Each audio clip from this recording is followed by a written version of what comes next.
Muy buenos días a todos y todas los presentes en esta mañana de día lunes, 15 de marzo. Queremos agradecer como Dirección de Investigación especialmente, ¿cierto?, a nuestros invitados, que son académicos e investigadores de la Facultad de Ciencias Biológicas. Tenemos, ¿cierto?, a la doctora Marcela Torrejón, que es profesora asociada del Departamento de Bioquímica y Biología Molecular, quien por un periodo de más de 2-3 años por ahí ha estado participando activamente del grupo Biología 3. También se encuentra con nosotros el doctor Gonzalo Llévenes, que es profesor asociado del Departamento de Fisiología, también investigador y participante del grupo de estudio por también creo que alrededor de 3 años ya, Biología 2, y también con nosotros nos acompaña el director del Departamento de Fisiología, investigador y profesor, el doctor Jorge Fuentealba, que ha participado también por alrededor de 3 años del grupo de medicina G1. Estamos muy agradecidos porque ellos están dispuestos, ¿cierto?, a contarnos un poco las experiencias que han tenido, principalmente desde el punto de vista del evaluador. También sabemos que ellos también, ¿cierto?, han luchado como cada uno quizás de los que estamos viendo en este momento este conversatorio, con lo que es lidiar con las postulaciones, donde a veces tenemos bastante frustración, ¿cierto?, no teniendo como resultado lo que nosotros esperamos. Actualmente, ¿cierto?, la adjudicación de proyectos Fondesit está cada vez más difícil, altamente competitivo, han habido algunos cambios en el contexto de las evaluaciones, y también sabemos que también desde el punto de vista económico, ¿cierto?, nuestro país también hemos ido un poco en desmedro en el contexto de cuántos podemos ganarnos los proyectos. Entonces, en ese sentido, realizar una mini presentación o al menos, digamos, tener una hoja, ¿cierto?, donde ellos puedan irnos contando un poco cosas específicas de cada uno de los grupos de estudio, como por ejemplo, cuáles son las disciplinas de estudio. A veces nos confundimos, ¿cierto? Yo voy a hacer estudios in vitro, in vivo, ¿a qué grupo me voy? Me voy a Biología 3, me voy a Medicina G1, etcétera, nos entramos en confusión. Entonces la idea es que ellos nos puedan aclarar un poco qué disciplinas entran dentro de cada grupo, para poder guiarnos, ¿cierto?, en nuestras postulaciones. Estamos pronto a lo que son los Fondesit de iniciación, y ahí vamos a continuar, ¿cierto?, con los Fondesit regular, Fondesit de postdoctorado, a través del año.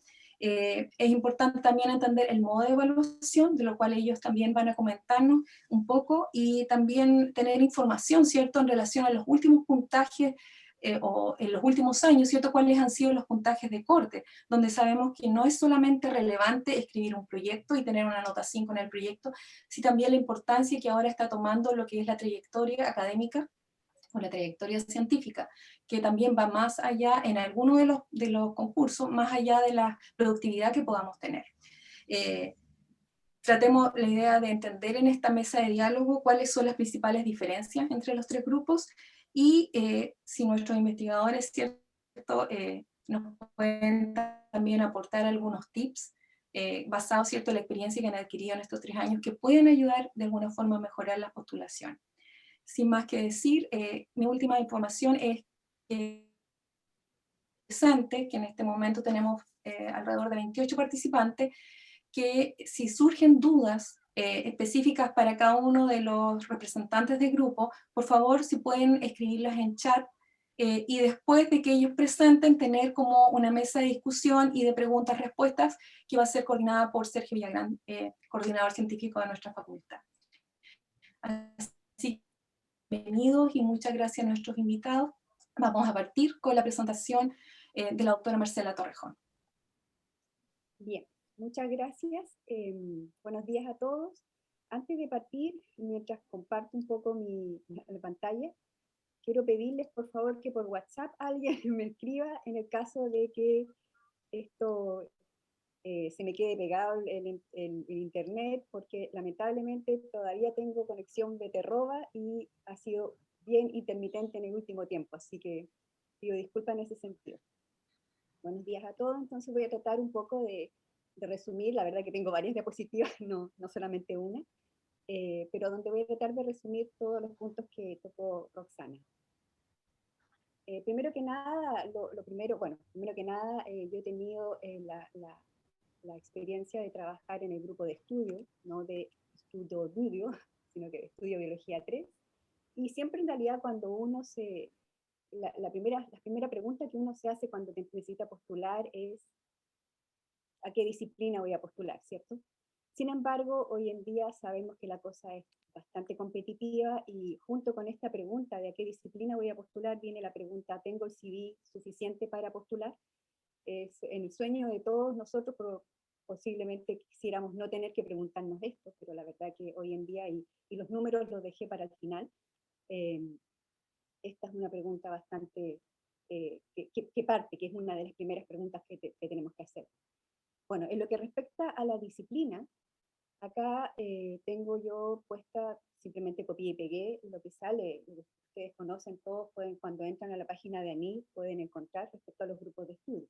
Tenemos en el caso de biología 3, ¿cierto? Las distintas disciplinas, biología molecular, bioquímica, bioquímica y farmacología, microbiología, farmacología, virología y toxicología.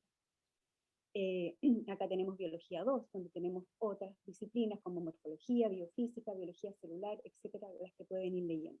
Y en la siguiente diapositiva tengo la del G1. Ahora, voy a partir un poco al tiro diciendo un par de tips al respecto, quizás un solo tips. Y me pongo yo como ejemplo, ya que yo, bueno, he participado en este grupo de estudio de biología 3 evaluando, sin embargo, yo postulo, mis postulaciones son a biología 2. ¿Y por qué? Bueno, yo hago biología del desarrollo, ¿cierto? Por lo tanto voy a ir donde están los biólogos del desarrollo. Pero principalmente mis preguntas son netamente mecanísticas. En realidad, mis proyectos fácilmente podrían ser evaluados dentro de la experiencia que tengo en biología 3, podrían ser fácilmente también evaluados en biología 3. Sin embargo, ¿por qué postulo a biología 2?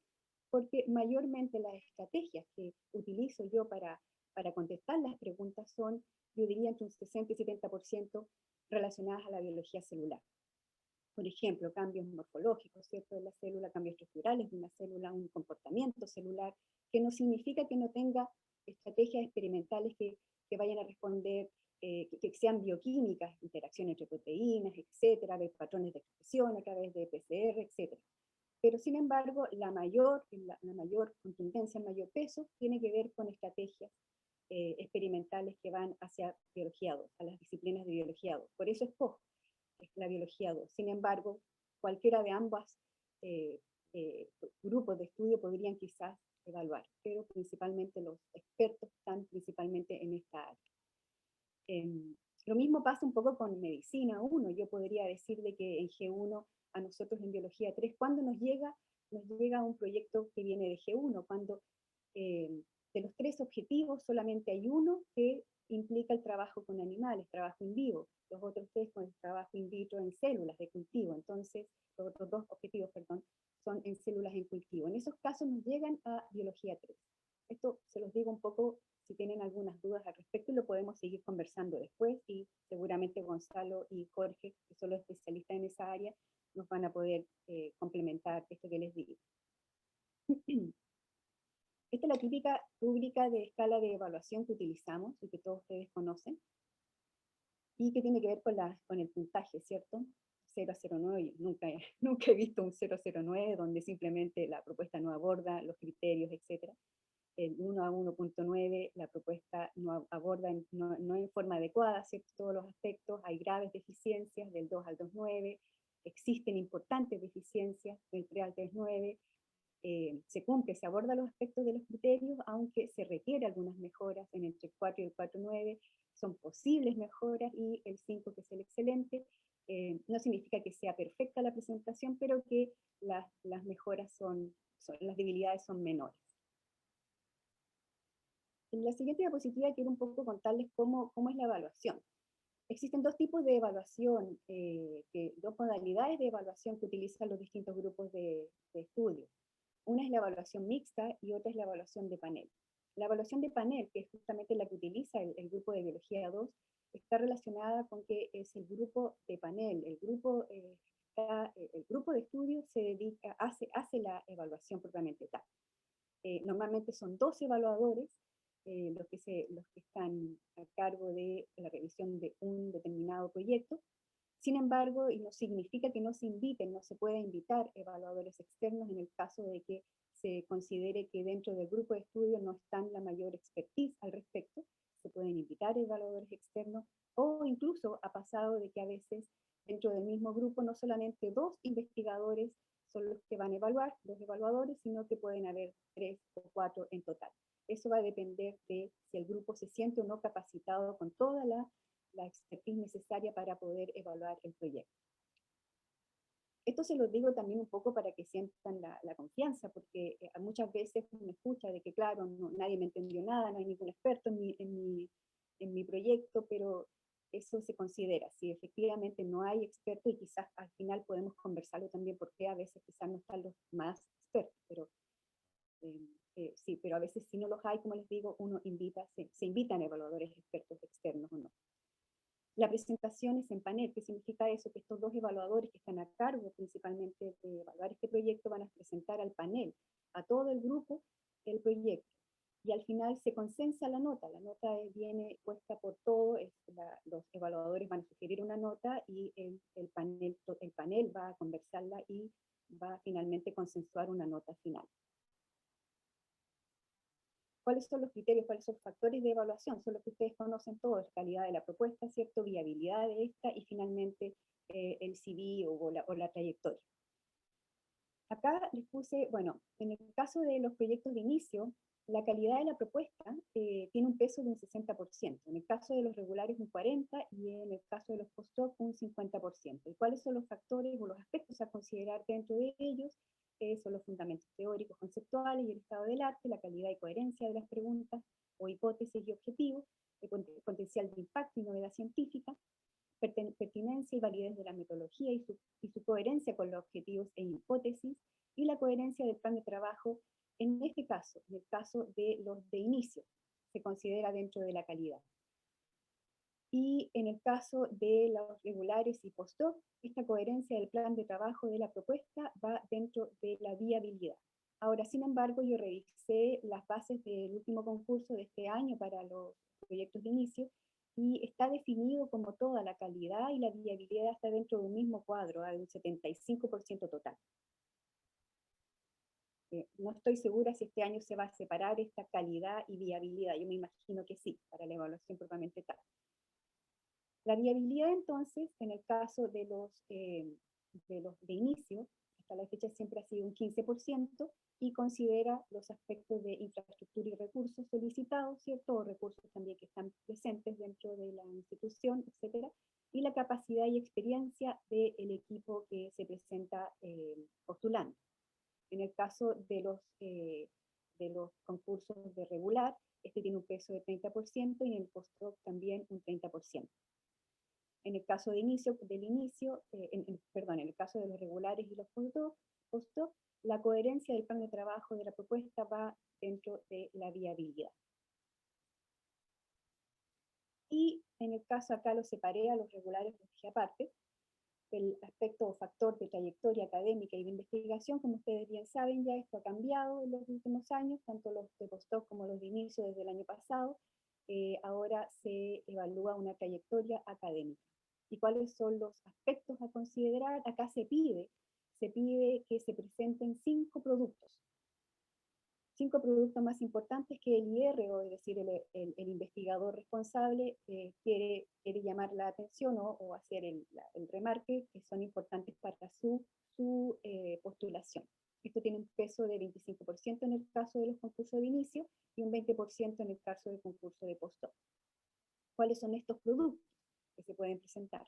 Actividades de docencia, becas y premios y distinciones, participación en congresos, actividades de difusión, realización de pasantías, colaboraciones, formación postdoctoral, patentes inscritas o registradas, participación en publicaciones científicas y en proyectos de investigación, formación de capital humano y cualquier otro antecedente que ustedes piensan que puede ser importante para su postulación, para su propuesta. En ese sentido, al tiro les entrego un tips en que la trayectoria tiene que tener un relato que sea enfocado en justamente en su propuesta. Es decir, los 5 productos que ustedes van a remarcar tienen que estar enfocados en ese sentido. Por ejemplo, uno de los productos puede ser actividad de docencia, bueno, docencia que en el área que ustedes están postulando. cursos de especialización en el área que ustedes están postulando, que les sirva para realizar su propuesta. Ahora, principalmente, y acá yo les cuento que, bueno, el orden de importancia de los 5 primeros productos y ponderación de cada producto será atribución del grupo de estudio.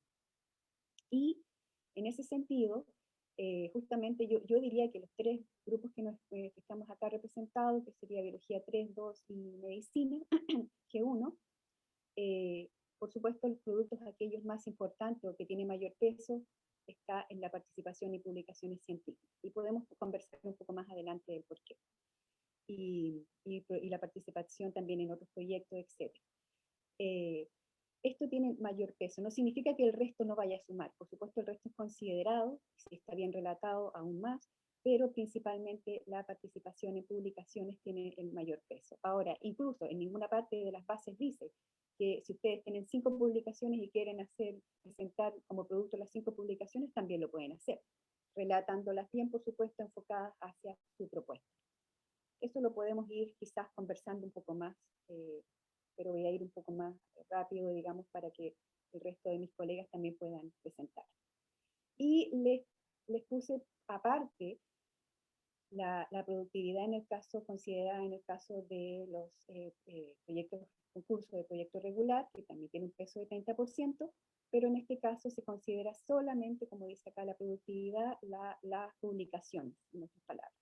Y Biología 3, entonces, como ustedes saben, la productividad se suma los EASY, de todos los artículos que presentan ustedes, son 10 máximo, y esto va ponderado de la siguiente forma, tanto si va como primer autor o correspondiente, esto se multiplica por 2, lo que no se aplica para los reviews solamente se multiplican por 1, aunque sean autores correspondientes o primer autor, y en cualquier otra posición, como coautor, siempre va multiplicado por 1.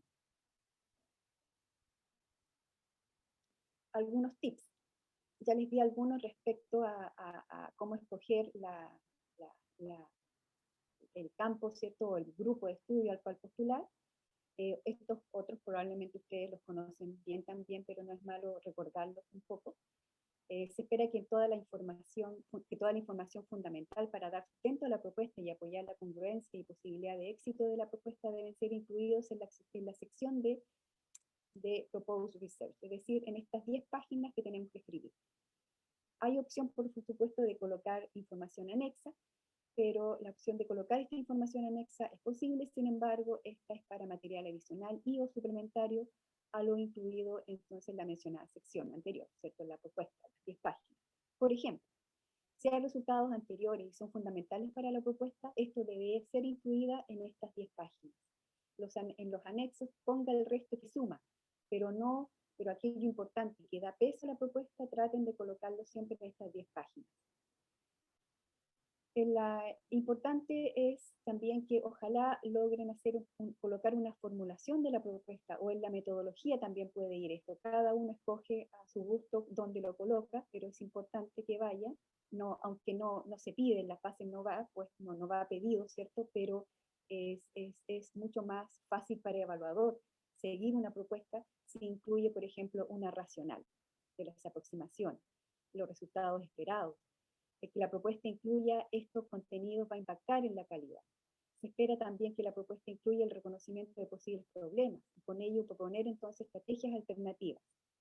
No significa que en el caso de que ninguno de los objetivos que ustedes proponen, seguramente algunos de estos objetivos no van a tener ningún problema, colóquenlo, no vamos a tener ningún problema. ¿Por qué? Porque tenemos todo el equipo especialista para ello, tenemos el equipamiento para ello, tenemos la estrategia correspondiente. Por lo tanto, son expertos en esto y lo pueden colocar también.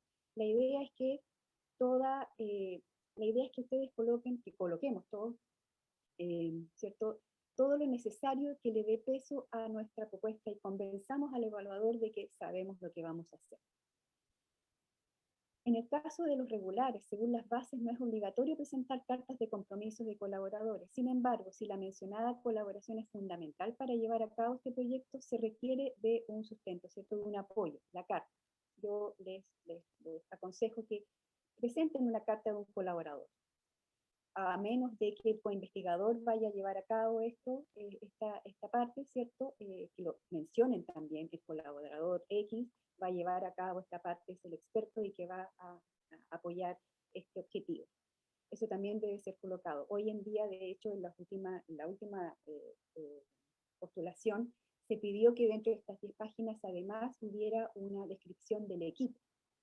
Es lo que ahí ustedes mismos también pueden describir qué es lo que va a hacer, cuál es la función de cada investigador, pero también ayuda al evaluador si durante toda la formulación ustedes mencionan que el coinvestigador va a participar en tal y tal objetivo, o el colaborador X, donde presentan una carta de los anexos, también va a estar participando en esta pregunta. Nota al margen, tener en consideración que la sección de la propuesta, ¿cierto?, solicita hipótesis o una pregunta de investigación. Es decir, un proyecto sin hipótesis, pero con preguntas, se considera dentro de las bases. Dejar claro, sí, que si hay más de una hipótesis, también yo les aconsejo. Si hay más de una hipótesis, colocarlo, hipótesis 1, hipótesis 2. En caso de proyectos tecnológicos, se acepta que no hay hipótesis, solamente un objetivo general. ¿Qué quiero decir con esto? Muchas veces pasa que a lo mejor la hipótesis no es un poquito débil, pero sin embargo el objetivo general es fuerte y claramente los objetivos específicos responden a este objetivo general. En ese sentido, el evaluador casi pasa para el evaluador casi pasa a segundo plano la hipótesis. No significa que no se preocupen de la hipótesis, al contrario, tenemos que tratar de tener una buena hipótesis, pero sepan que si el objetivo general es claro y los objetivos específicos responden a esto va a tener más peso que una hipótesis, que la hipótesis en sí. Pero por supuesto les aconsejo tener una buena hipótesis. Por eso es bueno, y el último tip que les doy acá, ahí se los voy a mencionar. El relato también respecto a la trayectoria, ya se los mencioné, en el caso de los proyectos de inicio y post-op. Debe ser enfocado en aspectos que tengan que ver con la viabilidad de la propuesta. Entonces enfoquen su relato, escojan los productos justamente que van a dar peso. Principalmente, por supuesto, las publicaciones va a ser lo que va a tener más peso. Y acá yo les quería mencionar por qué, porque bueno, más adelante les voy a poner las notas, los puntajes de corte. La verdad, si queremos que tanto el postdoctorante como el inicio llegue a tal productividad, necesitamos que desde ya vayan teniendo una buena productividad. Por eso es que el peso mayor, que en estos grupos nosotros escogemos el peso mayor a las publicaciones. No significa, como les digo, que el resto no pesa, el resto no suma, el resto suma. Todo el resto de los productos que ustedes van a presentar van a sumar a esto. Y finalmente, el tips yo creo que más adecuado es que pidan que sus colegas, ya sea del área o no, les lean su propuesta. Ojalá tener siempre un colega que no sea cercano del área, que les lea la propuesta. Si esta persona es capaz de entenderla, la puede entender cualquier evaluador que está presente en su grupo, en el grupo de estudio. Así que dejar de lado un poco los egos y que les critiquen, esperar la crítica del colega. Todos sabemos perfectamente que de las críticas nosotros crecemos, ¿cierto? Y finalmente quiero ir a los puntajes de corte de estos últimos años. No me los conseguí, no pude encontrar todos, pero en los inicios se ha mantenido un poco, sin embargo son altos como ustedes ven, 4.25 el 2019, 2020 el año pasado, 4.22. Ahora el 2021 vamos a ver cómo corta. Concurso regular, 2019 4.3, 2020 4.2, y este último concurso 2021 se disparó 4.47. Esto en el grupo Biología 3. Concurso de postdoc, siempre se ha mantenido alto también, 4.42, 4.58. También nos disparamos un poquitito. Y bueno, esto acá dejo abierto entonces para la discusión. La verdad que las razones del por qué estos disparos también los podemos ir discutiendo. Sería muchas gracias.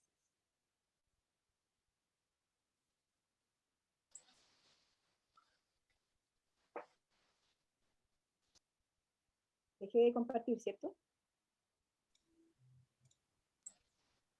Marcela, ¿terminaste? Sí. Ya. Muchas gracias, Marce, por la presentación y, digamos, toda la información entregada. Ahora, ya que tú pusiste en tu primera diapositiva, creo, Biología 3, Biología 2, comparativo, le vamos a dar paso a Gonzalo, Y terminamos entonces con Jorge, que sería el grupo Medicina G1. ¿Ok? Gracias. Oye, hola a todos, todas. Oye, yo no preparé ninguna presentación, pero Marcela ya dio demasiados detalles generales en los grupos. En ese sentido, suscribo lo que decía Marcela, que la mecánica del grupo Biología 2 es súper parecida. Sin embargo, hay algunas diferencias, al menos que son importantes en el regular con respecto a cómo se evalúa la trayectoria curricular. Nosotros, al igual que medicina, desde el año pasado, no más del 2020, se comenzó a ocupar medianas, ¿ya? Igual que en el grupo Medicina 1. Entonces, ¿cómo se calcula el puntaje curricular finalmente? Cada artículo tiene un índice de impacto y ese índice de impacto se divide por la mediana de la disciplina. No el promedio de la disciplina, sino que la mediana, ¿ya?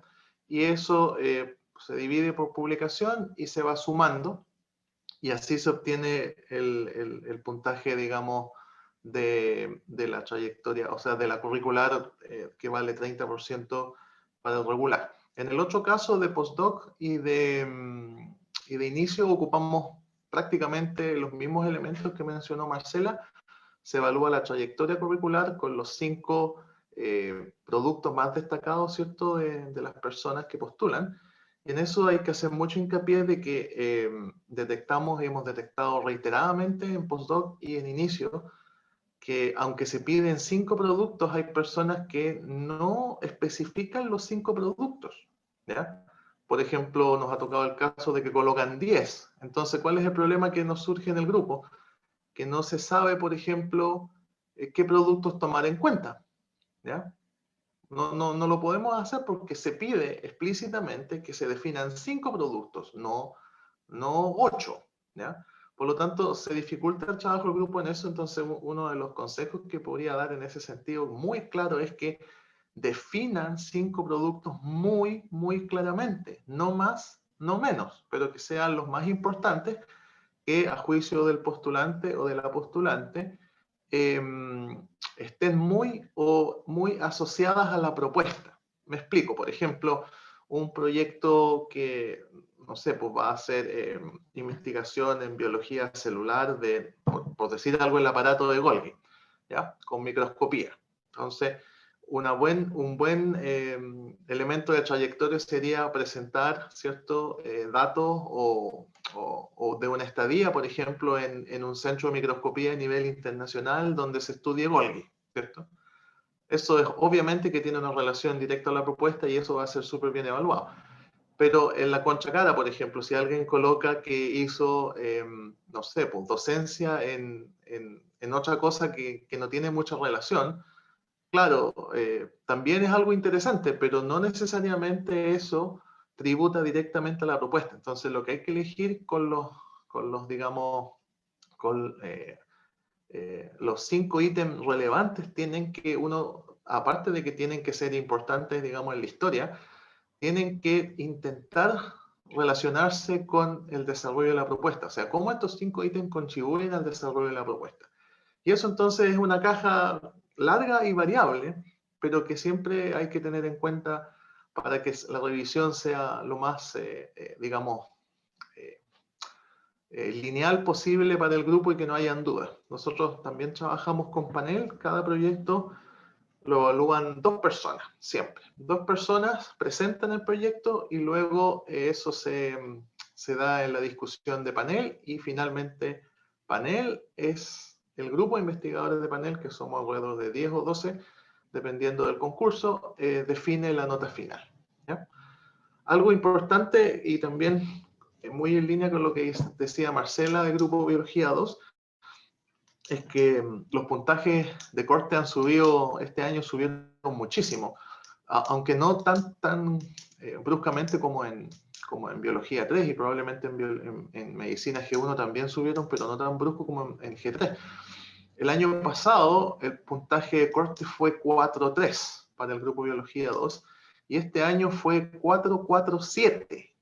¿Ya? 4.47 para que vayan mirando en ese sentido, lo cual es muy, muy alto. O sea, obtener esos rendimientos es bastante complejo. Y eso puede deberse al cambio de la curricular, pero no creo que sea así. Estoy hablando del concurso regular. Los otros concursos se han mantenido en 4-3 más o menos. Ha sido bastante más estable en ese sentido, ¿ya? No sé si existe otra particularidad más. Me parece que la parte de calidad, tal bien como decía Marcela, se parece mucho al análisis que hacemos nosotros.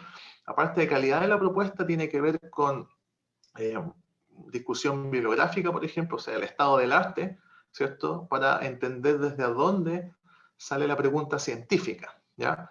Al grupo Biología 2, aunque yo no soy tan partidario de eso, pero la mayoría sí lo es, le gustan las hipótesis. No le gustan mucho las preguntas de investigación, aunque estén muy caras, le gustan las hipótesis. Y luego entonces los objetivos tienen que tributar a resolver la hipótesis. Eso creo que es muy claro, al menos en la estructura de cómo se evalúa. Y también es muy importante lo que decía Marcela, en el grupo también se evalúa eso. Con respecto a la viabilidad, las cartas de apoyo son fundamentales. O sea, nos ha tocado proyectos, por ejemplo, personas que van a usar citometría de flujo, ¿cierto? Un citómetro no hay en cualquier parte, y colocan muchas propuestas con respecto a citometría de flujo y no dicen qué citómetro va a ocupar y ni siquiera dicen si tienen uno. Entonces, por lo tanto, la viabilidad de ese tipo de propuestas va bajando y se puede complicar, ¿ya? No sé si hay más comentarios. Jorge, no sé si te quieres colgar de esto. ¿Tienes presentación? O sea, buenos días a todas y a todos. Poco más puedo decir de lo que han dicho ya Marcela y Gonzalo. Solo les voy a mostrar cómo se está evaluando en medicina 1 las propuestas. Me perdí aquí. Sí concuerdo plenamente con algunos elementos que mientras comparto, con algunos elementos que se han mencionado, como por ejemplo el hecho de que en el panel de Medicina 1 se trabaja también con 2 revisores y a ver si estoy compartiendo ya, ¿sí? ¿Alguien me podría confirmar? Sí, sí estás compartiendo. Ya, gracias, Marcia. Se ve, Se trabaja sí. con 2 revisores, ¿cierto? Y luego la evaluación final se hace por un panel. Aquí estoy compartiendo, si estoy compartiendo.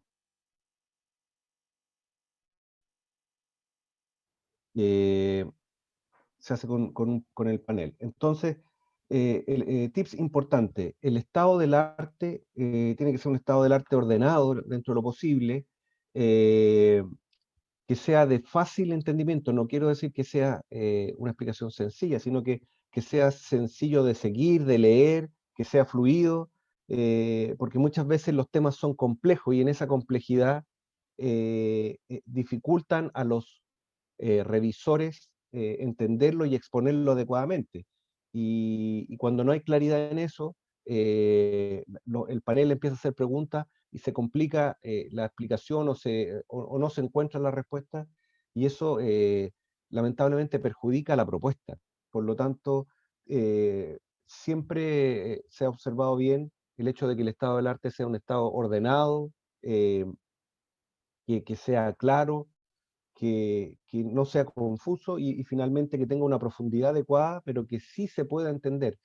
El año pasado nos tocó revisar proyectos que eran muy extensos y muy complejos y no había un relato coordinado de eso, y eso dificultaba bastante la comprensión de lo que se quería proponer, porque quedaban cosas aisladas, no había una cierta coherencia.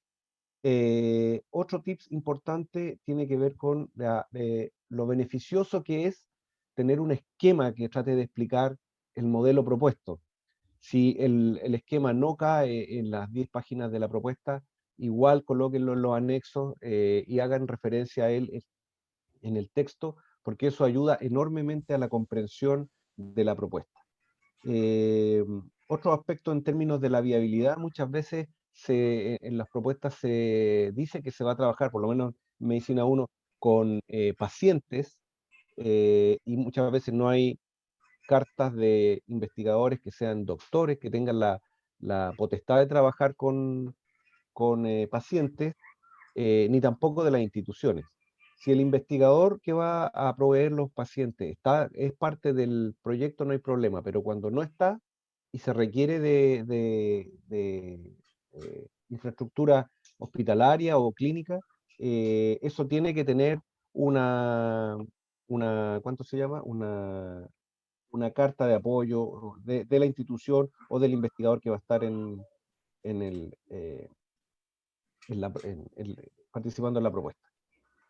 Otro elemento importante es que la viabilidad, como decía Gonzalo, se valora también la infraestructura, y si no está la infraestructura, el apoyo que se le va a prestar. Como decía, microscopía electrónica, microscopía confocal, por ejemplo. Si ustedes lo van a poner en sus propuestas, tienen que tener cartas que soporten que las metodologías que van a utilizar, si no las tienen, las van a conseguir o las van a tener en colaboración con algún investigador.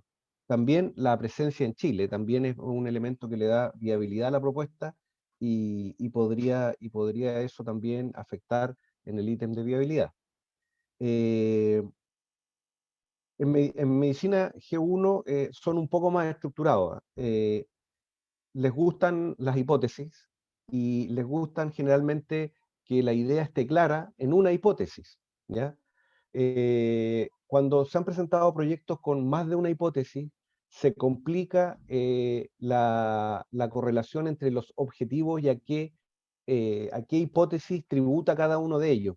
Entonces, la recomendación es que hay que ser muy ordenados si es que la propuesta tiene más de una hipótesis, en términos de cuáles objetivos tributan a cuál de estas hipótesis. Esta es la metodología con la que está evaluando los proyectos regulares en Medicina G1, es similar a lo que mencionaba Gonzalo, ¿cierto? Es el índice de impacto de la revista por la mediana de la productividad, de la disciplina. Si el autor es coautor de la publicación, pondera por 1 punto ese factor, y si es autor de correspondencia o autor principal, autor primario, pondera por 2, ¿ya? Las revisiones sistémicas y los metaanálisis se consideran como un artículo original, ¿cierto? Y solo se pueden incluir o se consideran en la productividad hasta 3 reportes de casos o casos clínicos, no más. Del total de 10 solo pueden haber 3 casos clínicos, 3 reportes de casos. Y también hay un límite para las revisiones, que son máximo de 3 revisiones dentro de los 10 papers. No se puede poner más o no se consideran más si es que ustedes ponen 5, por ejemplo, ¿ya? La competencia es bastante alta y la admisibilidad de los proyectos, un poco con las notas de corte que les mencionaron Marcela y Gonzalo. Yo también les quiero hacer hincapié en esto. La nota 2,5 es la que le da acceso a una propuesta, la nota 2,5 en el currículum, es la que le da acceso a la evaluación. Y el año 2019 había sido de 14 puntos aproximadamente, que quiere decir que de la fórmula de dividir el factor de impacto de mi revista por la mediana de la disciplina de los 10 papers, si estaba en 14 puntos tenía nota 2,5, y de ahí hacia arriba el proyecto estaba dentro de las bases para ser evaluado. Sin embargo, este año eso subió sustancialmente, la nota 2,5, es decir, que el currículum me daba acceso a mi evaluación, subió a 19 puntos, ¿ya? Si ustedes hacen la regla para los 10 papers, van a ver que es una exigencia bastante alta, y eso desencadenó que un grupo importante de proyectos que quedaron sin evaluación por no alcanzar esta nota en el concurso regular anterior. Así que eso es importante saber. Por lo tanto, hay que hacer un pequeño análisis de cuáles son realmente los papers que yo voy a colocar. Se van a dar cuenta que en algunos casos el paper hay un paper en el que voy de colaborador, que aún así puntúa más siendo colaborador que en otro paper en el que voy de primer autor y que multiplica por 2, pero que como el factor de impacto es bajito, de todas formas pondera menos que en ese que voy como coautor y que tiene mayor puntaje. Estas son las disciplinas en las que se trabaja. Medicina 1 generalmente va aplicado a alguna patología y siempre también se considera la proyección hacia el uso de muestras clínicas o de muestras de seres perdón, de seres humanos. Así que yo creo que con eso podemos darle inicio a las preguntas, que creo que va a ser más interesante, más útil para todos. Muchas gracias, Jorge, y a cada uno de ustedes. Ahora no sé si Sergio nos ayuda en la moderación de las preguntas, si las puedes ir leyendo, Sergio, y vamos discutiendo Ya, a los profe. invitados. Hay una primera pregunta que general, que dice, las y los estudiantes de pregrado podemos postular a proyectos Fondesit, o por lo menos como colaboradores, dice. ¿Sí? ¿No?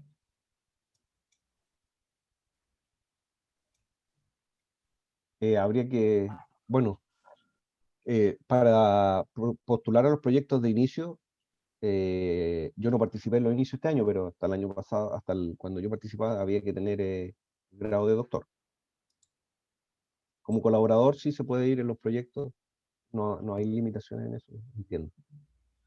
Luego una pregunta para la profe Torrejón, dice, el proyecto de investigación que tengo planeado está contextualizado en farmacología computacional, haciendo diseño de fármacos utilizando inteligencia artificial, machine learning y data science.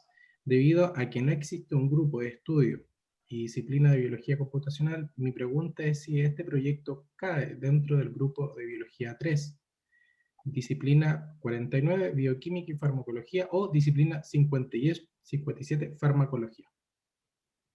Sí, sabes que en realidad no te escuché mucho, pero alcancé a ver estoy viendo la pregunta, la estoy leyendo, y efectivamente sí, a biología 3 de todas maneras, y disciplina 49 está bien.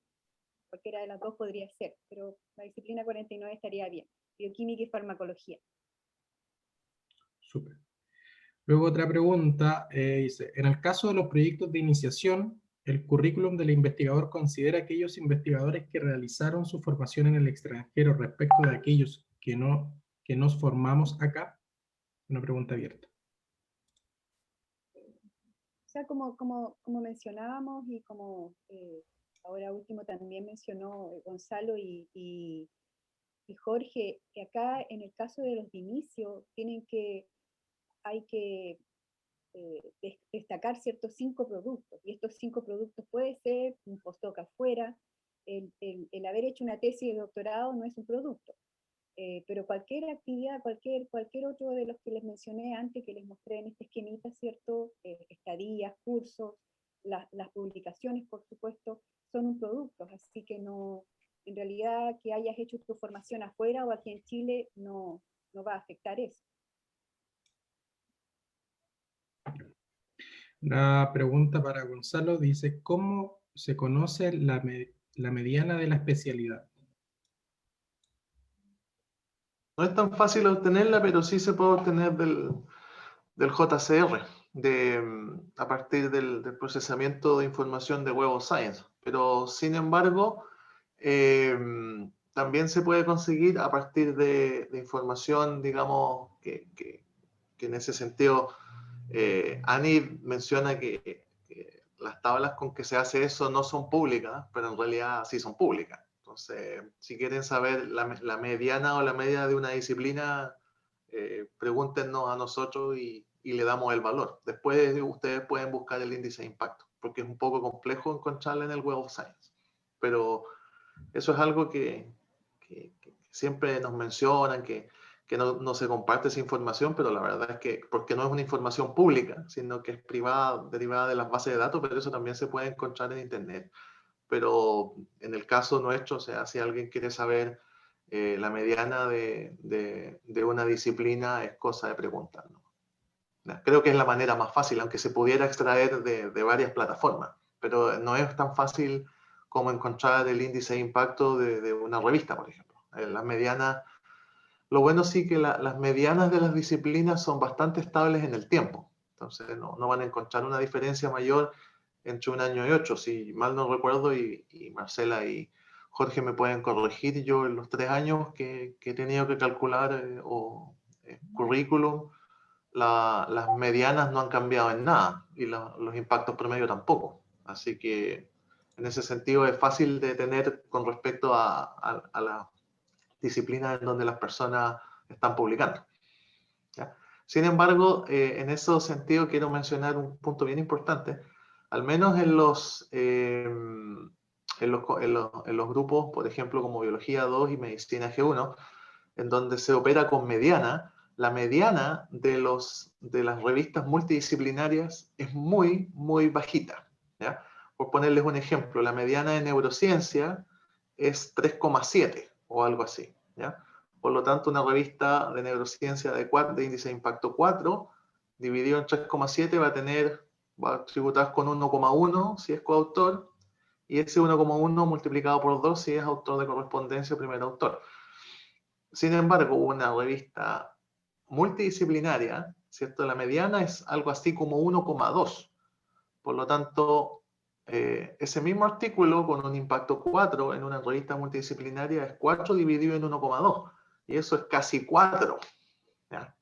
Entonces, hay una tendencia ahí que no nos gusta, pero que está ahí, de que las revistas multidisciplinarias, entre comillas, valen mucho más puntaje curricular que una muy buena revista de un área de ciertas especialidades. Entonces hay que tener ojo ahí, lamentablemente, con la calculadora.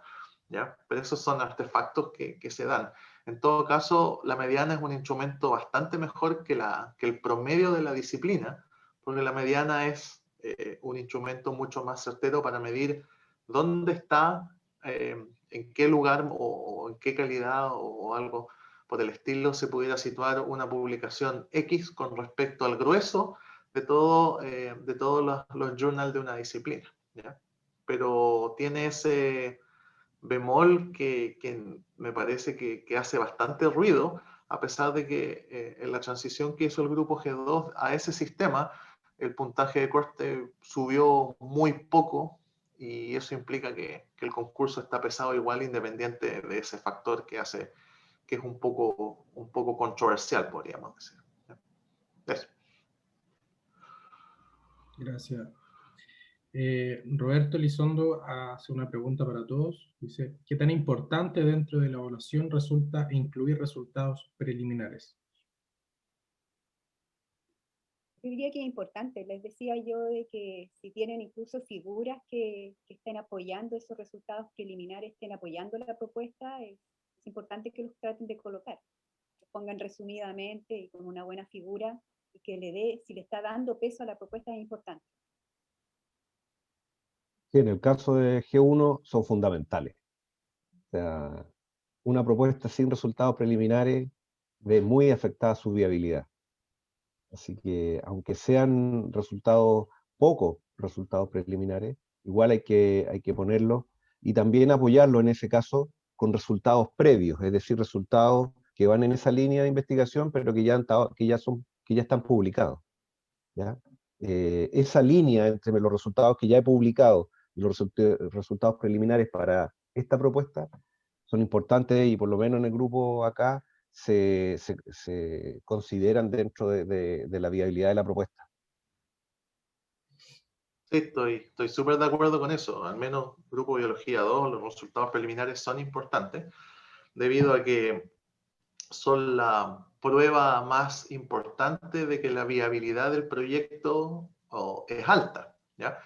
En ese sentido, bien decía Jorge, hay que tener cuidado también con colocar resultados previos como resultados preliminares, debido a que no se consideran y que son además mal evaluados. ¿En qué sentido? Por ejemplo, yo puedo colocar como resultado preliminar de un proyecto algo que está publicado, ¿ya? Eso no es un resultado preliminar. Algo que está publicado no es un resultado preliminar, es un antecedente del proyecto, ¿ya? Y si es de muy buena calidad y afirma el proyecto, va a ser considerado, pero en la parte de calidad del proyecto, como parte, entre comillas, del marco teórico o del estado del arte. Pero no va a ser considerado como resultado preliminar. Los resultados preliminares son resultados no publicados, aunque no estén terminados. Nos ha tocado, por ejemplo, ver resultados preliminares de, por ejemplo, n igual 2 o 3, pero de una calidad extraordinaria. Y eso es igualmente, aunque el n sea bajo, como es preliminar, y el investigador está diciendo que es preliminar, es muy bien considerado. Entonces, hay que hacer un esfuerzo importante por generar datos preliminares, pero que sean realmente preliminares. Insisto, datos publicados no son datos preliminares, son antecedentes de la propuesta, ¿ya? Y como consejo adicional, si por ejemplo se presenta algún tipo, si una propuesta, por ejemplo, tiene 4 objetivos específicos, el ideal sería presentar resultados preliminares de los 2 primeros, por ejemplo. Eso, y que sean los 2 primeros en la carta GAN, para que haya coherencia entonces de qué es lo que va primero, que ya hay algo avanzado, y eso demuestra entonces el dominio técnico de al menos los objetivos que en el cronograma comenzarían inmediatamente en el proyecto. Eso. Profe Pincheira, levantó la mano. Sí, sí, más que nada asociado a lo mismo que estaban hablando de la relevancia que tienen los datos preliminares. Me pongo en el caso del contexto pandemia, donde en un año completo, ¿cierto?, lo que se pudo hacer en laboratorio fue poco y nada. Entonces, no sé si eso se discutió algo en los grupos de estudio en el contexto de la flexibilidad para, digamos, la evaluación de los proyectos de este año. No sé si se habló algo al respecto o se hizo como seguir no sé, pero es una realidad, ¿cierto?, con la cual nos encontramos.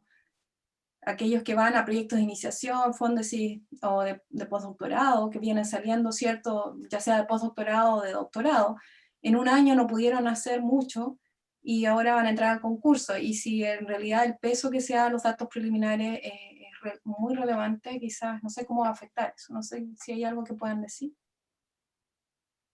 Mira, ahí, en el caso de Biología 3 se conversó, y no se conversó una sola vez, sino que más de una vez. Y de hecho, incluso para los mismos proyectos que se presentaron el año pasado, pero bueno, los grupos de estudio van cambiando. Yo espero que este año se vuelva a conversar.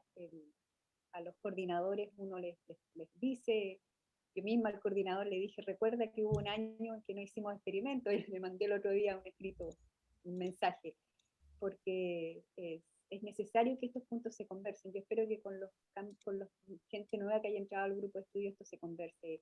Como te digo, en Biología 3 se conversó y se habló de que debería existir una flexibilidad. Sin embargo, a nivel oficial, también se mencionó en las conversaciones en las conversaciones de las reuniones de directores, se conversó también.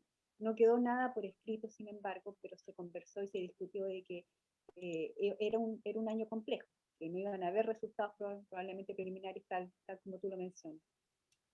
Ahora, lamentablemente yo no he visto nada que haya sido publicado al respecto. No sé qué podría decir. En medicina G1 el año pasado también se hizo harto comentario al respecto.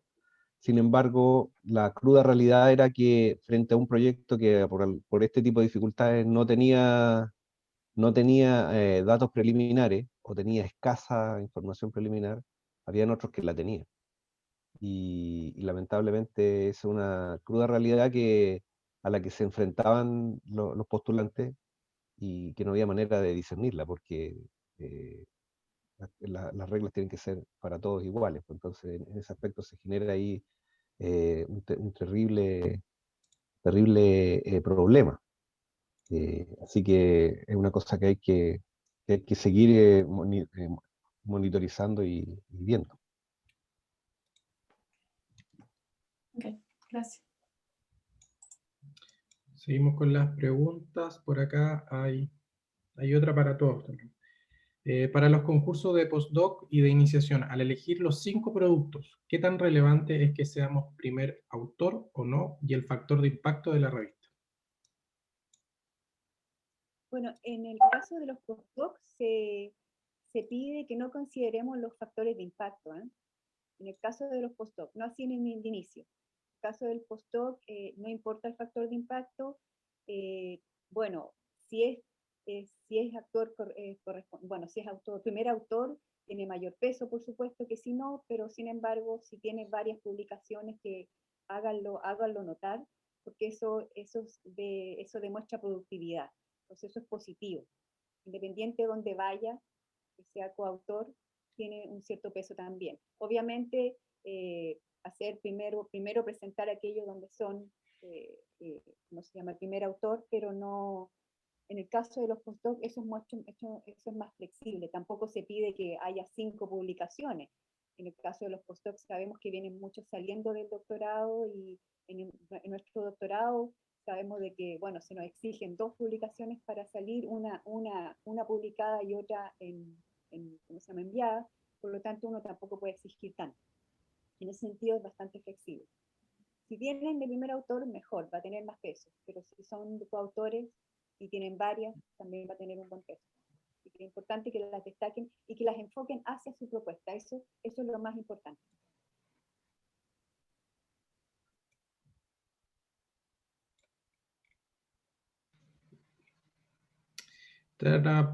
Profe Gonzalo.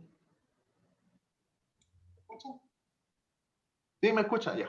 Bien. Sí, muy parecido a lo que decía Marcela, con alguna información complementaria. Al menos en el grupo 2, Biología 2, las publicaciones en el concurso de postdoc son relevantes, pero no tanto, ¿ya? O sea, si hay alguna de primer autor, en general, una persona que postula postdoc con una publicación o 2, por ejemplo, de primer autor, es considerado bastante outstanding, en el sentido de que al poco tiempo de graduarse logró una publicación, y eso es visto como algo súper importante. Pero sí, las publicaciones de coautor son bastante bien acogidas, digamos, por el grupo. No sé si me escuchan todavía. Sí, sí. ¿Aló? Sí, Ya, sí. que me está diciendo mi computador que está más o menos rara la red.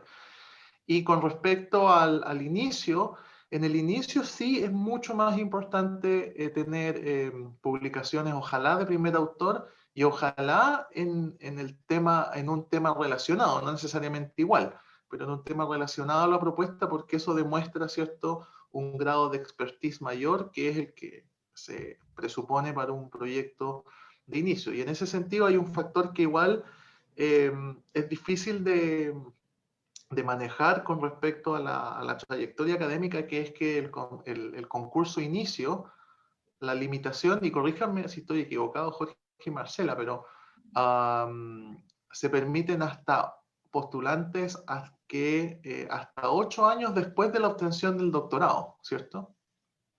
Entonces, en 8 años, por ejemplo, si una persona, pónganse en este caso, si una persona postula un inicio, 2 años después de haber obtenido su doctorado, y muestra, por decirles algo, 5 papers de primer autor en una disciplina, claramente ese candidato o esa candidata la trayectoria ha sido excelente. Sin embargo, una persona que postula al inicio y que no tiene ningún paper o ningún artículo de primer autor, y han pasado 8 años de su graduación de doctorado, esa trayectoria va a ser considerada como un poco más débil, claramente. Entonces, a ese tipo de cosas hay que apuntar. Y el otro factor bien complicado de evaluar es lo que decían ahí, especialmente en el concurso inicio, dado este gran, digamos, tiempo, ¿cierto?, de espera o posible de postular, 8 años, nos hemos encontrado con currículum muy buenos de gente que ha hecho muchos años de postdoc en el extranjero, y por supuesto que su productividad es mayor. Pero sin embargo, aún así, han sido débiles en explicar una trayectoria coherente, ¿ya?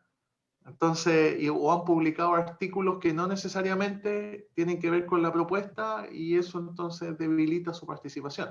Entonces, en ese sentido también es complicado esa parte, porque llega bastante gente a inicio que viene del extranjero con grandes currículum, pero que al final en la trayectoria no hacen muchas más cosas o las destacan mal, ¿ya?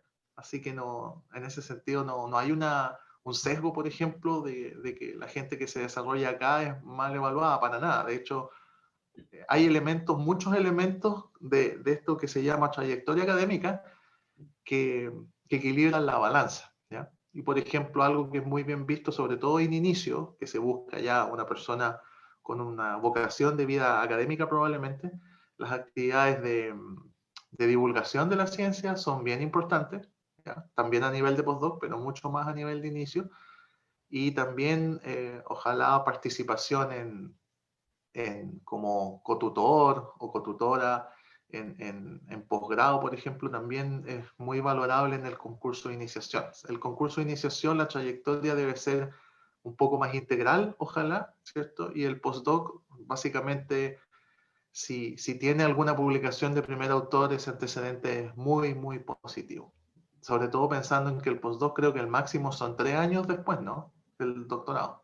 O 2, o algo así. 3 creo que son. 3, ¿viste? Ya, eso.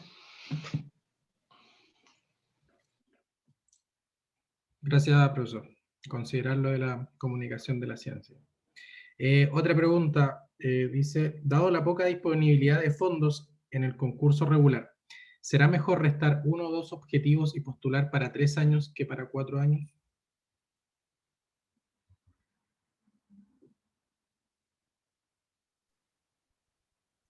Yo creo que te den el proyecto o no, no va a depender si lo pones de 3 o 4. O sea, si es de 4 tiene que estar bien justificado que necesitan los 4 años. Eso es lo importante, el cuarto año tiene que estar bien justificado. Da igual, los montos son pocos, que sea de 4 o de 3 te lo van a dar o no, va a depender si tu proyecto calza dentro del corte, y si tú escoges 3 o 4 años, tiene que estar bien justificado el cuarto año. Eso. Estoy completamente de acuerdo con lo que dice Marcia. Hay que ver ahí cómo uno balancea las actividades que está describiendo para alcanzar los objetivos en el periodo, porque si no, si uno pone muchísimas actividades y pone de 3 años, van a decir, oye, en 3 años esto no es imposible de hacer, la viabilidad está afectada. O tú pones que vas a hacer muy poquitas cosas y pones 4 años y dices, oye, ¿para qué quiere 4 años para esto? No está bien diseñado el proyecto y por lo tanto la viabilidad también se evalúa mal.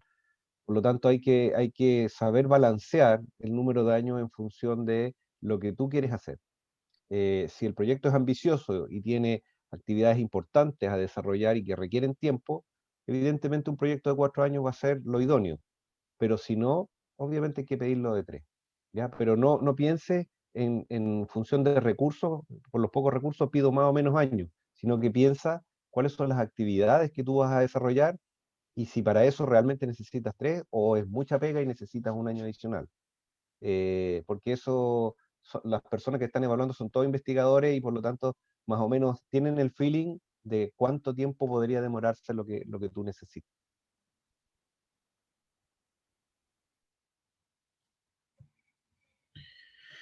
Hay otra pregunta. Dice, hola a todos, si pudieran comentar sobre la frecuencia con la que postulan investigadores chilenos desde el extranjero. ¿Existe una suerte de verificación para que se cumpla con el requisito de residencia mínima que se pide para ejecutar el proyecto? Finalmente, ¿cómo esto afecta a los investigadores que residen en Chile al momento de postular frente a un abultado currículum de quienes tienen un laboratorio en el extranjero y postulan desde afuera, lo anterior también basado en la poca distribución de los recursos? Profe Gonzalo. Sí, esa es algo que siempre se discute, ¿cierto? Pero sin embargo, y eso quiero dejarlo súper en claro, los grupos de estudio no tenemos, digamos, potestad para definir si esos elementos son importantes o no, porque eso está en las bases de los concursos. Nosotros no podemos cambiar las bases de los concursos, ¿ya? Lo que los grupos hacen es evaluar proyectos y evaluar las trayectorias o los currículums de acuerdo a un análisis numérico y conceptual. Entonces, en ese sentido, nosotros no podemos discriminar ni para uno ni para otro lado, ¿ya? O sea, de hecho, les comento que la evaluación de inicio, el año 2020, se hizo ciega, ¿ya? se revisaron los proyectos primero y después se revisaron las trayectorias. O sea, nadie sabía el nombre ni de dónde venía de los proyectos. ¿Y qué les puedo comentar? Que las notas, al menos en el grupo 2, no cambiaron en nada, ¿ya? Con respecto a los años anteriores que se había evaluado, digamos, la persona con nombre, con institución y todo eso. Otra cosa importante es que las personas que están en el extranjero no pueden postular a los concursos, tienen que tener una afiliación nacional, ¿ya? Por lo tanto, si hay una persona que no cumple con los requisitos mínimos para la ejecución del proyecto, que es tener residencia en Chile y estar a lo menos 6 meses en el proyecto, eso no es el resorte del grupo de estudio controlar eso. Eso lo tiene que hacer, en este caso, ANID y posibles fiscalizaciones. Y entonces, en ese sentido, nosotros, no, aunque quisiéramos, no podemos hacer mucho con respecto a estas cosas, ¿ya? Y el marco de la legalidad de la ejecución del proyecto, eso de hecho ya no es de nuestras competencias en absoluto, ¿ya?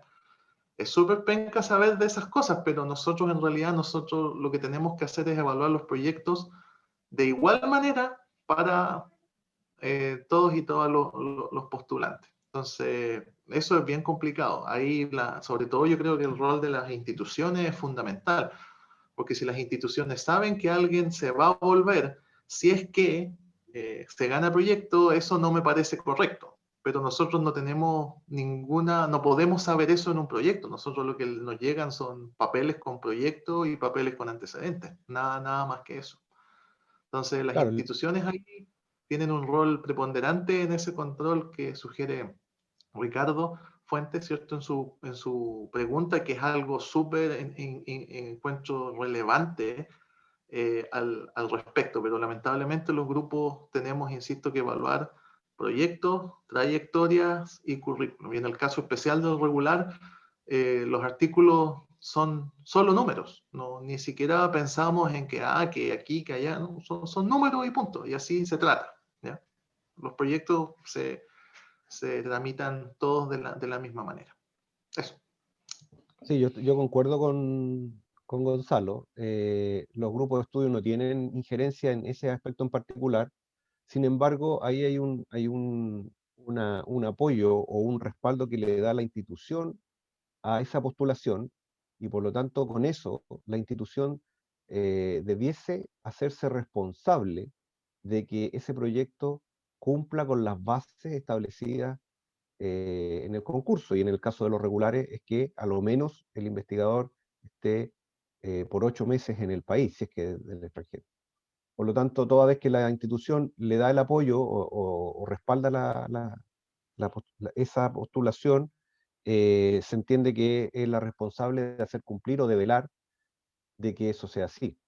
A diferencia de la visión que tiene Gonzalo, lo que yo he podido observar es que efectivamente aquellos investigadores que postulan con currículum hechos en el extranjero, en el caso del grupo nuestro sí se nota la diferencia de competitividad respecto de lo que ocurre en el país.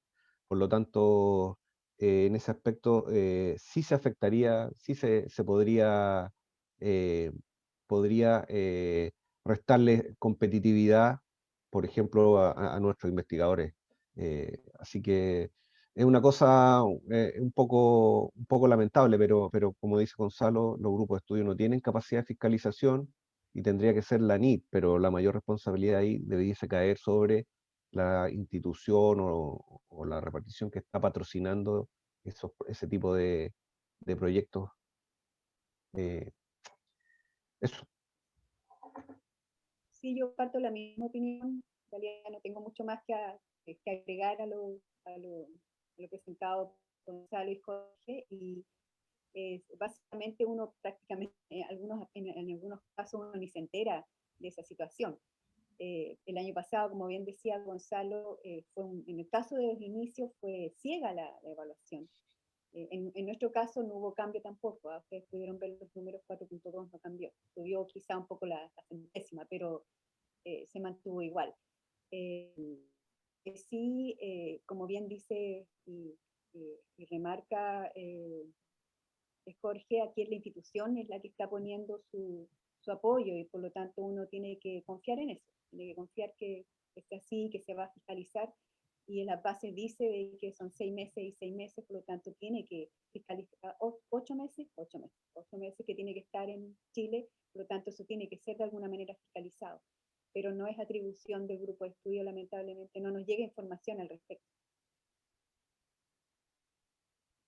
O sea que si trae el respaldo institucional, no hay por qué no sospechar de que eso está con un plan de inserción, de incorporación o lo que sea. No se puede cuestionar esa parte. Exacto. Uh-huh. Gracias, profesora. Hay una pregunta, si no la entiendo o la leo bien, ustedes la pueden interpretar.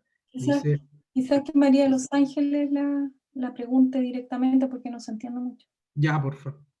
Profesora, si está por ahí. No. Hola a todos, muchas gracias, se pasaron. Era una pregunta bien simple. Para la postulación 2022, que es la que viene, ¿no es cierto? Entra del 2017, ¿es así? ¿O desde el 2016? Los 5 años de publicaciones. 2016. 2016. Muchas gracias. Profe Bien. Juan Pablo, tiene la mano la palabra. Oye, yo primero muchas gracias a Marcela, Gonzalo y Jorge por darse el tiempo de hacer esto. Esto lo hicimos una vez antes. Yo creo que siempre es bueno, ya que tenemos gente en los grupos de estudio, filtrar un poco de cómo funcionan los sistemas para prepararnos mejor. Tengo dos comentarios que yo creo que están un poco relacionados, pero bueno, yo postulé el año pasado, no me lo gané. Y ahora me llegó la evaluación. Me llama la atención lo que dice Gonzalo respecto de que el cambio a mediana no tuvo un impacto muy grande. Fíjate que, al menos para mí, no sé, yo le digo a la gente que va a postular en los próximos años, ya no este año porque es un poco tarde para elegir revistas y publicar. Pero yo llegué como llego normalmente, llegué con 10 papers, algunos de coautor en revistas súper buenas y otras no tanto, pero casi, o sea, el 50 o 60% de esos 10 papers eran salidos de mi laboratorio, o sea, multiplicados por 2, digamos. Y yo estaba relativamente tranquilo respecto de que, obviamente no iba a ser un 5, pero que iba a andar súper bien, y mi evaluación curricular fue de 3,6. Le aviso a la gente por si quieren echar una miradita en el PubMed, al currículum con el que yo fui, que no estaba mal, pero es fatal, digamos, 3,6, que vale 30% en un concurso que corta en 4,4, es no tener ninguna posibilidad, básicamente. Eso lo cuento respecto al peso de la evaluación curricular como se está haciendo hoy día, y como digo, parece que esta cosa de la mediana, sí, o sea, yo, al menos en mí, por lo menos tuvo un impacto súper negativo.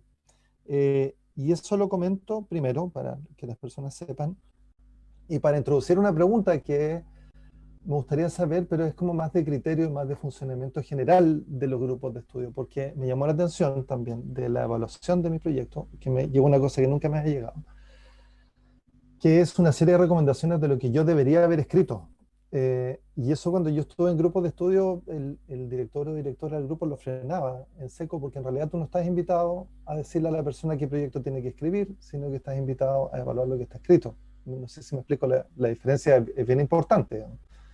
Yo te puedo decir que no me gusta tu proyecto porque no está bien fundamentado, qué sé yo, pero no te tengo que decir lo que yo habría escrito como, como evaluador, porque en realidad me mandan a escribir un proyecto de ciencia básica en circunstancias que yo había escrito un proyecto un poco más ambicioso desde el punto de vista más farmacológico. Y eso me sorprende. Entonces, ¿cómo funciona el grupo en ese sentido? ¿Todos saben lo que tienen que hacer? ¿Hay un manual? Yo entiendo que ahora la ANID ha sido súper activa en sacar manuales. ¿Hay algún chequeo de que esos manuales se leyeron, que se respetan en todas las reuniones, que se respetan entre reuniones? Porque en el tiempo que yo estuve era bien estricto esto. ¿Por qué lo ligo a lo anterior? Lo ligo a lo anterior porque yo creo que puntajes de corte de 4,47, corríjame si me equivoco, lo que está pasando es que los grupos están poniendo demasiadas notas buenas súper buenas, digamos, y que lo que está cortando es la curricular. Y cuando la curricular se saca con mediana, queda la escoba. O a menos que estén todos los proyectos súper buenos, digamos. Pero me preocupa que un puntaje de corte sea 4,47 en una escala que va de 0 a 5. Y una posibilidad, no digo que sea así, es que se estén colocando demasiadas buenas notas, digamos. Y, y que lo que esté cortando realmente sea los papers que publicamos en los últimos 5 años, además medidos por mediana. Eso, es una serie de ideas, pero no sé si se entiende bien, ¿no? Sí, un poco el peso de la curricular versus el funcionamiento del grupo de estudio y cómo se respeta que los grupos de estudio hagan lo que tienen que hacer, que es evaluar proyectos y no decirle a uno el proyecto que uno debe haber escrito. Eso.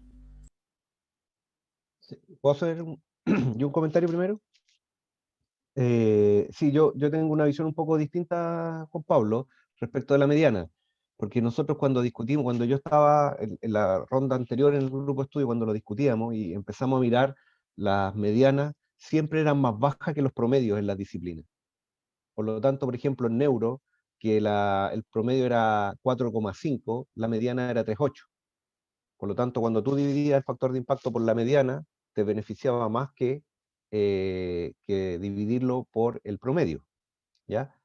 Y por lo tanto eso te da un poco más de ponderación. ¿Dónde creo yo? De que llegas a multidisciplinary science, porque ahí no tiene relación con nada. ¿Te fijas? Pero la mediana es Resulta mucho más que, baja ahí. pero increíblemente más baja, menos de la mitad. Claro. Entonces, un paper en, digamos, multidisciplinary science plus one, Ujú. ¿te fijas? Se va a dividir por 1,1. Y un paper en Journal Neuroscience se va a dividir por 3,5. Eso no tiene...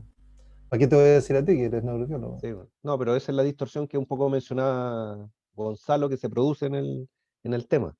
¿Dónde creo que está el punto? Y esto puedo enlazarlo con la pregunta que hacía Ricardo recién.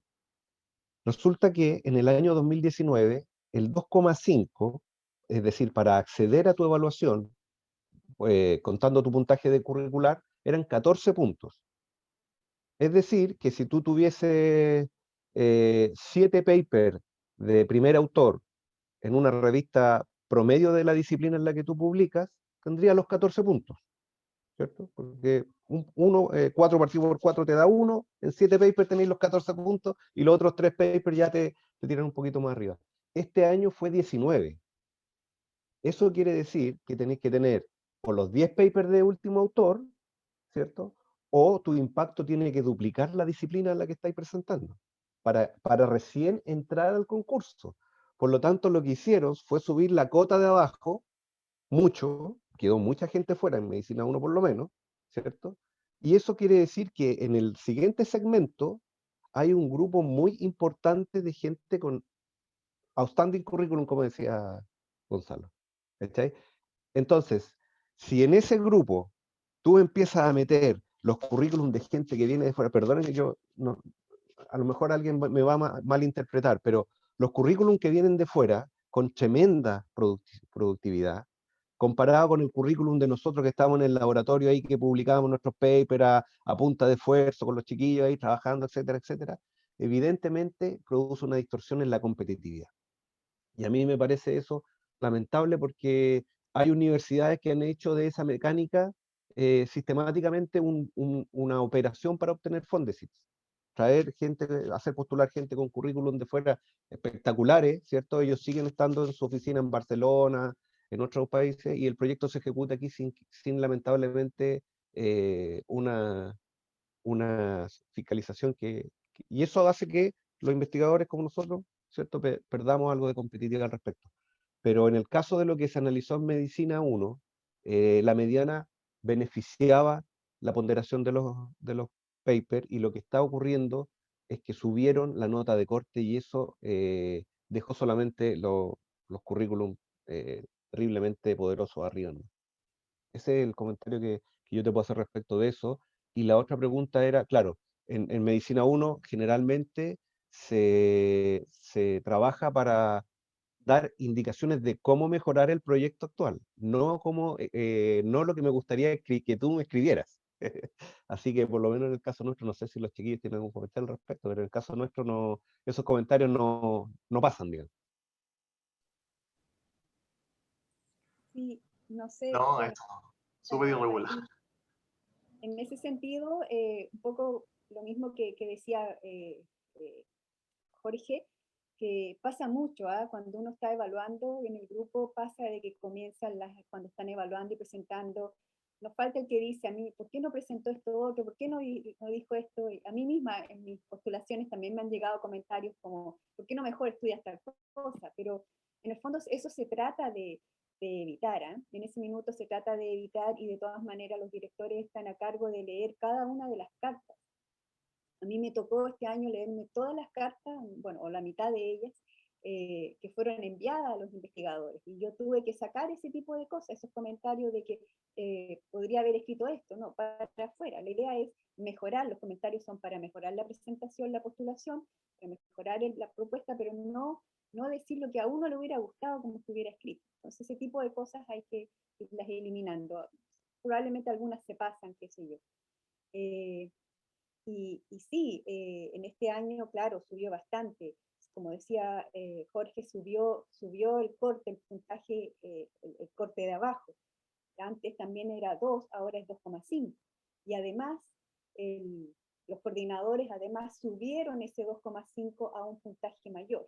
De tal manera que, claro, quedó este grupo grande competitivo, pero sin embargo, yo pienso también, y eso es por experiencia, es que también los proyectos hay muy buenos proyectos. En general, hicimos nosotros una cuenta rápida de simplemente sin contar la curricular, y vimos de que sobre 4,2 había, en este caso, sobre 40 proyectos en nuestro grupo. Sobre 40 proyectos tenían un 4,2 solamente analizando la calidad y la viabilidad.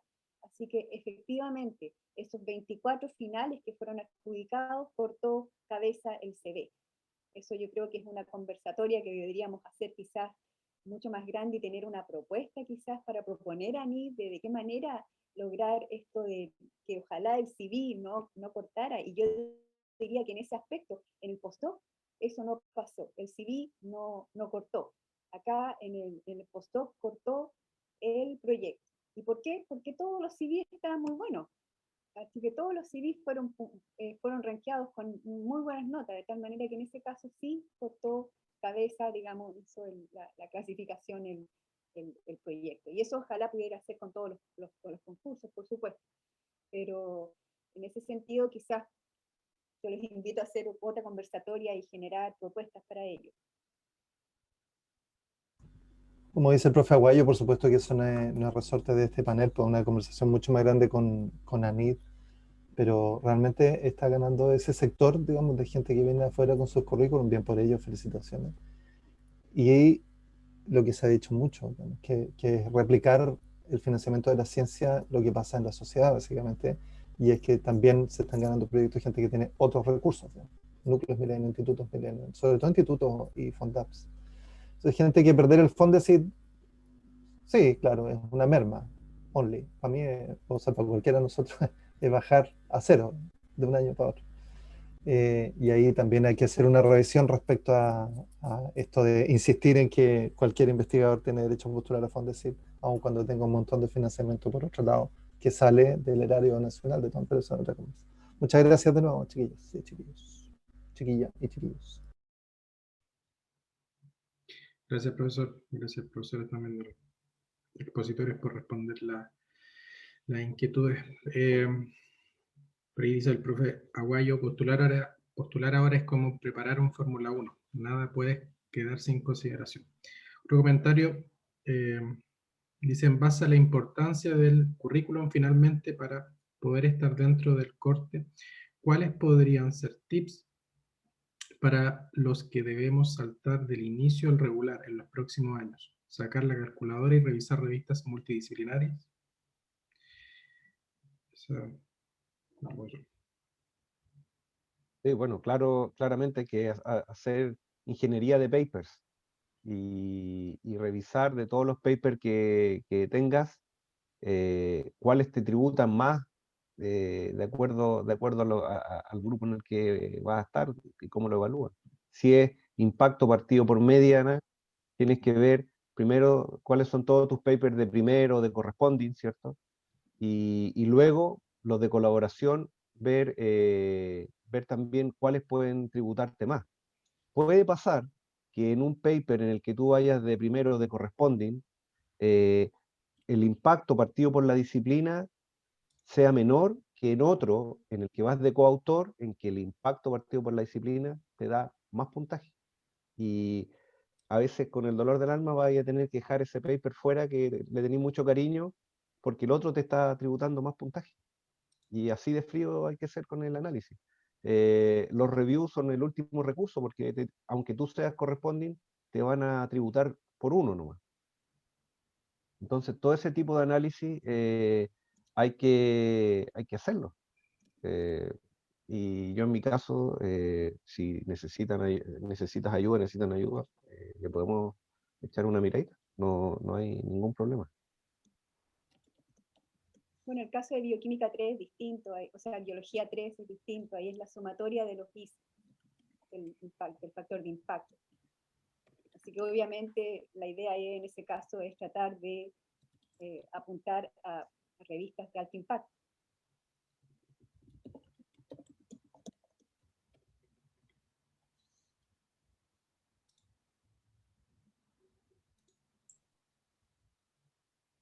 ¿Algún otro Bien, comentario? yo creo que no sé si el doctor Aguayo quiere mencionar algo. Oye, muchas gracias. Yo creo que ha estado muy buena todas las presentaciones. Felicitaciones a los panelistas. Yo creo que lo que a mí me da la impresión, esto se empezó a hacer hace un tiempo atrás en la vicerrectoría. Yo creo que tenemos que utilizar más ese recurso, pero también mejorarlo. Yo creo ese recurso donde uno puede saber exactamente qué es lo que va a aportar más en términos de las publicaciones y sacar la calculadora. Yo creo que lamentablemente eso es complejo. Yo creo que debía hacerse a través de la local en la facultad, pero también a través de la vicerrectoría. Yo creo que se hacía inicialmente, yo creo que tiene que ser mejorado, pero sí debemos tener una postura común. Yo sé que otras universidades hacen este trabajo casi de ingeniería, ¿entienden? Es como tener un reloj antiguo, preciso, con muchas partecitas, y hay alguien que está colocando las piececitas dentro del reloj. Yo creo que dentro de ser investigador hoy día está el elemento de ser un profesional de esto. Y yo creo que el futuro, el próximo año, va a depender en gran parte de esto, de poder llevar los mejores antecedentes a las postulaciones. Entonces, yo creo que no nos quedemos haciendo este análisis local, pero tratemos de institucionalizarlo, de tal forma que no hayan solamente 2 ganadores de Fondesit este año, regular, que entre paréntesis fue extremadamente bajo, sino que el próximo año seamos unos 10. Yo creo que ese es el desafío, si no, yo creo que estas cosas son medias, no tienen mucho producto, así que eso es lo que quería colaborar e indicar. Eso, gracias. Sergio, ¿tú tenías algo que comunicar antes de despedirnos? Sí, hay una encuesta breve de 3 preguntas en relación a lo que se está haciendo hoy día para poder visualizar como el interés que tienen por esta temática y qué les gustaría que abordáramos desde la dirección de investigación. Así que si la pueden responder, ahí está el link, que como les dije es bien breve, y así nosotros tomamos esas consideraciones. Eso.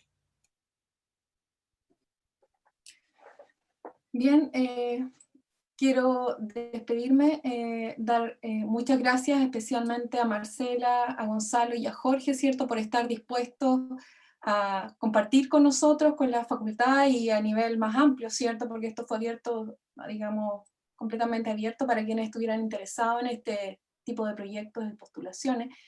Es muy importante para nuestra facultad, ¿cierto?, que nuestros académicos formen parte del grupo de estudio, hemos tenido varias oportunidades y la idea también es estar dispuestos a participar cuando nos inviten, porque de esta manera, ¿cierto?, estamos más al tanto de cómo funcionan las cosas, qué tenemos que cambiar o mejorar en el contexto de la productividad, que lamentablemente es cierto lo que casi está cortando.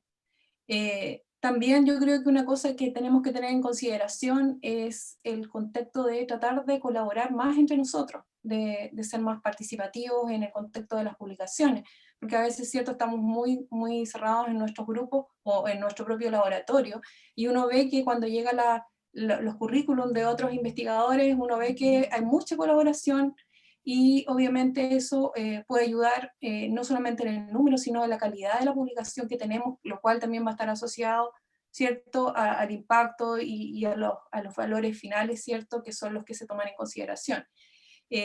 Agradecer también la participación. En esta oportunidad llegamos a tener 30 participantes, que me imagino que son personas que están interesadas en postular tanto este año o más adelante. Me dio mucha alegría ver que la primera pregunta, ¿cierto?, era por parte de un alumno de pregrado, lo cual fue bastante llamativo, pero fue lindo, digamos, saber, ¿cierto?, que nuestros estudiantes desde temprano están interesados en conocer en relación a los proyectos y cómo se financia la investigación y ver si ellos pueden ser partícipes. Yo creo que eso es algo que también tenemos que motivar constantemente. Así que gracias a todos, vamos a seguir en contacto como dirección de investigación con la facultad, y quizá en algunas instancias, algunas de nuestras charlas o simposios que podamos realizar van a estar abiertos a la comunidad. Así que nos despedimos y esperamos que de los que están presentes, ¿cierto?, como dice el profesor Aguayo, ojalá que este 2022, 21-22, ¿cierto?, podamos tener mejores adjudicaciones a los distintos niveles a los cuales se postule en Fondesit. Así que muchas gracias a todos.